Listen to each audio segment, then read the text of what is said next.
বিতর্কের মধ্যে আপনাদের সামনে রাখবো আগামীকাল যখন পরীক্ষা হতে চলেছে, গোটা রাজ্যের নজর রয়েছে সেই দিকে। তার 48 ঘন্টা আগে গতকাল আপনারা জানেন যে অভিযোগ ওঠে অরিন্দম পাল নামে এক ব্যক্তির বিরুদ্ধে, একেবারে প্রশ্ন ফাঁসের অভিযোগ তুলে তিনি সোশ্যাল মিডিয়ায় পোস্ট করেন। তারপর পুলিশ জানায় তিনি বিজেপি নেতা, তাকে গ্রেফতার করে এবং 3 দিনের পুলিশ হেফাজতের নির্দেশ দিয়েছে আদালত। আমাদের সঙ্গে রয়েছেন আমাদের প্রতিনিধি ময়ূর ঠাকুর চক্রবর্তী। ময়ূর, দেখো, অরিন্দম পাল তাকে গতকাল পশ্চিম মেদিনীপুর জেলা পুলিশ অ্যারেস্ট করে এবং তাকে অ্যারেস্ট করার মূল কারণ যে অরিন্দম পাল সে সোশ্যাল মিডিয়ায় দাবি করে যে সে মুর্শিদাবাদের বাসিন্দা, কিন্তু সে চন্দ্রকোনা পশ্চিম মেদিনীপুরের বাসিন্দা এবং তার পাশাপাশি সোশ্যাল মিডিয়াতে সে এমন কিছু লেখে যেটা সম্পূর্ণভাবে ডিস্টর্টেড, এমনটাই পুলিশের তরফ থেকে দাবি। রাজ্য সরকারকে মেলাইন করা অরিন্দমের উদ্দেশ্য ছিল, এমনটাই পুলিশ আধিকারিকরা দাবি করছেন এবং তার ফোনে এক্সামিন করে তদন্তকারীরা আরো দেখেন যে পশ্চিম মেদিনীপুরের চন্দ্রকোনার মাংরুল ব্লকে তিনি রীতিমতো বিজেপি করেন এবং একাধিক বিজেপির যে হোয়াটসঅ্যাপ গ্রুপ সেগুলো তার ফোনে রয়েছে এবং সেগুলোতে তিনি নিয়মিত ইন্টারাক্টও করেন। এরপরই তদন্তকারী অফিসাররা গতকাল অরিন্দমকে অ্যারেস্ট করেন, আজকে কোর্টে ফরওয়ার্ড করেন, করে নিজেদের কাস্টাডির জন্য প্রেয়ার জানান। 3 দিনের পুলিশ হেফাজতের নির্দেশ দিয়েছে ঘাটাল আদালত।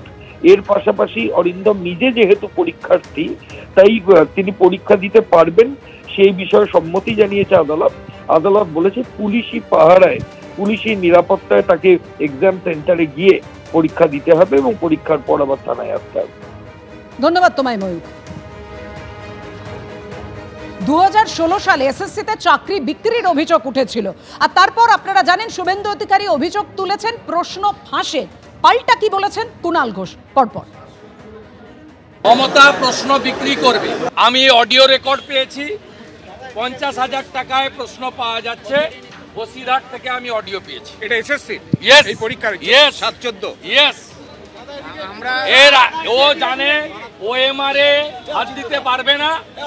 চোর মমতা প্রশ্ন বিক্রি করবে, তার ভাইপো মাল তুলবে। সুজয় কৃষ্ণ ভদ্ররা ছিল, জীবন সাহারা ছিল, এবার আরো কিছু নতুন এজেন্ট দিয়ে করবে। পোস্ট দিয়ে অ্যারেস্ট হয়েছে।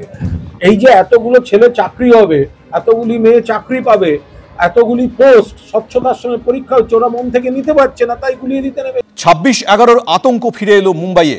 লস্করে জিহাদি নামে একটি অপরিচিত জঙ্গি সংগঠনের নাম করে নাশকতার হুমকি ফোন এলো মুম্বাই পুলিশের কাছে।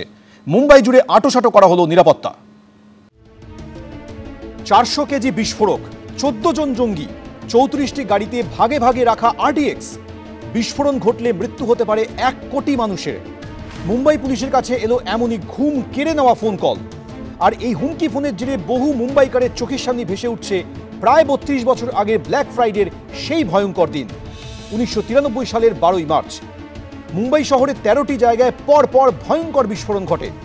সেই সিরিয়াল বিস্ফোরণে নিহত হন 257 জন, আহত 713 জন। সবে শেষ হয়েছে গণেশ চতুর্থী, এখনও উৎসবের মেজাজে রয়েছে গোটা মুম্বাই। গণেশ বিসর্জনে অংশ নিয়েছেন লক্ষ লক্ষ মানুষ। মুম্বাই পুলিশ সূত্রে খবর, এরই মধ্যে অনন্ত চতুর্দশীর দিন নাশকতার হুমকি দিয়ে পুলিশের কাছে একটি ফোন কল আসে। লস্করে জিহাদি নামের একটি অপরিচিত জঙ্গি সংগঠনের নামে হুমকি দেওয়া হয়। দাবি করা হয় 14 জন জঙ্গি ভারতে ঢুকে পড়েছে, তাদের কাছে মোট 400 কেজি RDX আছে। বিস্ফোরণ ঘটাতে এই বিপুল পরিমাণ বিস্ফোরক ব্যবহার করা হবে। বিস্ফোরণ ঘটলে তা 1 কোটি মানুষের প্রাণ কেড়ে নিতে পারে। ফোনের অপর প্রান্ত থেকে এও বলা হয় যে মোট 34টি গাড়িতে ভাগে ভাগে এই বিস্ফোরক রেখে দেওয়া হয়েছে। এরপরই মুম্বাই জুড়ে জারি করা হয় হাই অ্যালার্ট। শহরের বিভিন্ন বড় পার্কিং, বেসমেন্টে তন্ন তন্ন করে তল্লাশি চালায় পুলিশ। কোথাও কিছুই উদ্ধার হয়নি। পুলিশের অনুমান এই হুমকি ফোন সম্ভবত ভুয়ো, কিন্তু নিরাপত্তার স্বার্থে সব দিক খতিয়ে দেখছে মুম্বাই পুলিশ। এবিপি আনন্দ। দেবীপক্ষ শুরুর আগে আরও 2টি রুটে চালু হয়ে গেল এসি লোকাল। মেন লাইনে শিয়ালদা রানাঘাট এসি লোকাল পরিষেবা শুরু হয়েছে আগেই। এবার বনগাঁ শাখাও পেল নিজস্ব এসি লোকাল। নতুন রুট শিয়ালদা থেকে বনগাঁ হয়ে রানাঘাট। শিয়ালদা কৃষ্ণনগর এসি লোকালও চালু হলো এদিন। ভাদ্রের ভ্যাপসা গরমের মধ্যে ঠান্ডা ঠান্ডা কুল কুল জার্নি, তাও কিনা আবার বনগাঁ শাখায়।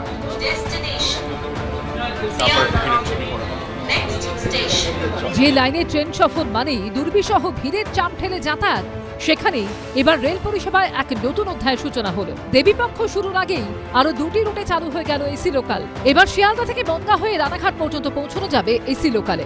শিয়ালদা থেকে কৃষ্ণনগর পর্যন্ত মিলবে এসি লোকাল পরিষেবা। এবার বনগাঁ শাখা পাচ্ছে নিজস্ব লোকাল এসি ট্রেন। আজকেই শুরু হয়েছে যাত্রা রানাঘাট থেকে বনগাঁ হয়ে শিয়ালদা।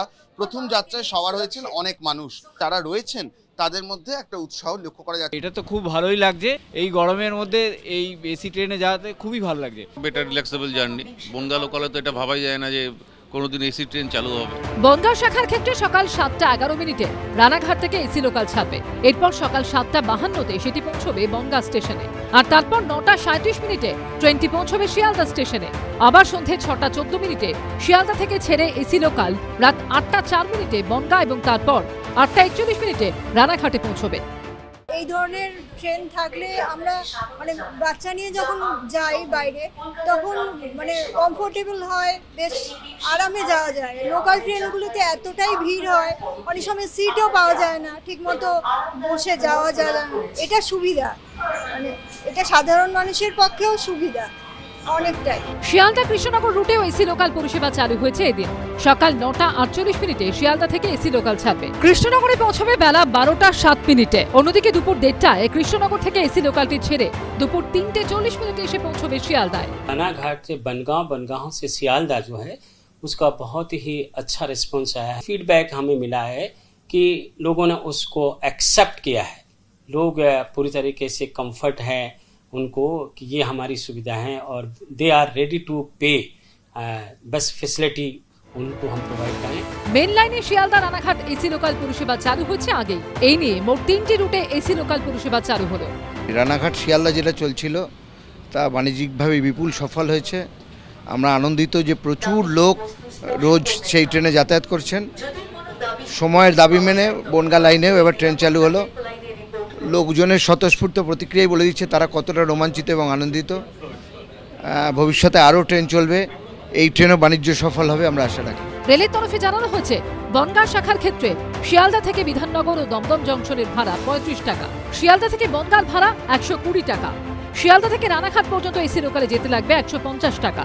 অন্যদিকে শিয়ালদা কৃষ্ণনগর রুটে শিয়ালদা থেকে ব্যারাকপুর পর্যন্ত এসি লোকালের ভাড়া 60 টাকা, শিয়ালদা থেকে নৈহাটি পর্যন্ত ভাড়া 90 টাকা, শিয়ালদা থেকে রানাঘাট পর্যন্ত যেতে 120 টাকা, আর শিয়ালদা থেকে কৃষ্ণনগর সিটি জংশন পর্যন্ত যেতে লাগবে 140 টাকা।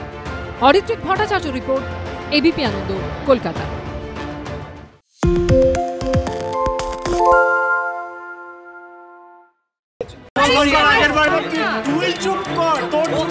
বাংলা ঝামেলা চায় না, বাংলা খবর চায়। বাংলা খবর, বাংলার খবর। বাংলা চেঁচামেচি চায় না, বাংলা খবর চায়। বাংলা খবর, বাংলার খবর।